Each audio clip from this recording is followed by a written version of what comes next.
Hi all welcome back to my channel. So ఈరోజు అయితే meal maker curry ఎలా చేసుకోవాలో చూద్దాం.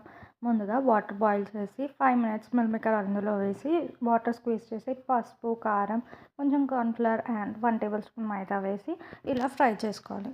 ఫ్రై చేసిన మిల్ మేకర్ని పక్కకు తీసుకొని ఇప్పుడు నేను దీంట్లో జీలకర్ర, ఆవాలు, ఆనియన్స్, పచ్చిమిర్చి, కరివేపాకు, కొంచెం పసుపు, అల్లం వెల్లుల్లి పేస్ట్ వేసి ఫ్రై చేసుకోవాలి. తర్వాత టమాటోస్ కూడా వేసుకొని ఫ్రై చేసుకోవాలి. టమాటోస్ మెత్తగా అయిన తర్వాత ఇప్పుడు ముందుగా ఫ్రై చేసుకున్న మిల్ మేకర్ వేసుకొని మిక్స్ చేసుకోవాలి. తర్వాత కారం, ధనియాల పొడి అండ్ కొంచెం గరం మసాలా వేసుకొని కొంచెం వాటర్ వేసి మీడియం ఫ్లేమ్లో పెట్టి దగ్గర అవ్వనివ్వాలి. తర్వాత కొత్తిమీర వేసుకొని సర్వ్ చేసుకుంటే మన మిల్ మేకర్ కర్రీ అయితే రెడీ. సో మిల్ మేకర్ అంటే ఇష్టం లేని వాళ్ళు కూడా ఇలా ట్రై చేస్తే తప్పకుండా తింటారు. అండ్ మీరు కూడా తప్పకుండా ట్రై చేయండి. అండ్ మీకు ఎలా వచ్చిందో నా కామెంట్ సెక్షన్లో కామెంట్ చేయండి. సో ఇలాంటి 1 మినిట్ రెసిపీస్ కోసం నా ఛానల్ని సబ్స్క్రైబ్